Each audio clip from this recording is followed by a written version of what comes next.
Are more than half of the voters in Cape Coral getting the boot from an upcoming primary election in August?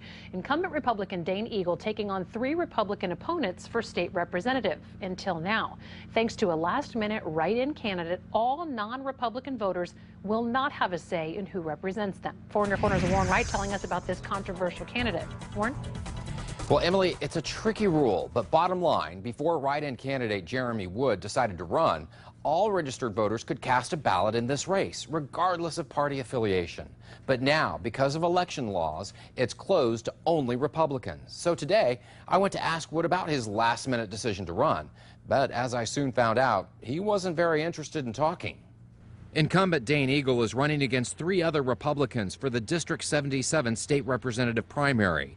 Until 2 weeks ago, there wasn't any opposition from other parties, meaning all registered voters, regardless of party affiliation, could cast a ballot in this race. But on the last day you could register to run for office, Jeremy Wood from Cape Coral threw his hat into the ring as a write-in candidate, automatically closing the primary to Republicans only, meaning 57% of Cape Coral citizens won't get to vote in the primary. It may not be illegal, but it's certainly unethical. Dr. Laura Weir from Edison College says Wood is an example of politics at its worst. All this is reinforcing that belief that people have, is that politics only work for the insiders. Whoever wins the Republican primary will go on to face Jeremy Wood, the write-in candidate whose name will never appear on the ballot. So who is Jeremy Wood? He lives in this house with his parents. I asked his father, who answered the front door, if Jeremy could come and talk to me.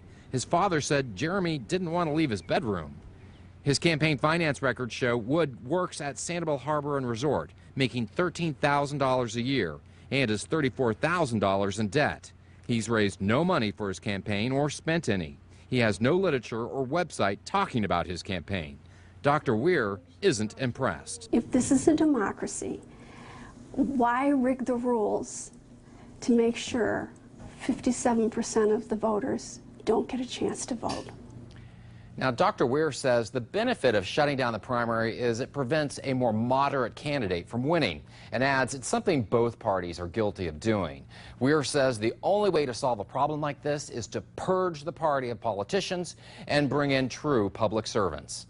Warren Wright, Fox 4, in your corner. All right, thank you, Warren. We want to hear from you now. Should a single write-in candidate be able to ice out thousands of voters, or is Florida law in need of a big change? Give us your thoughts on this. 239-206, Fox 4.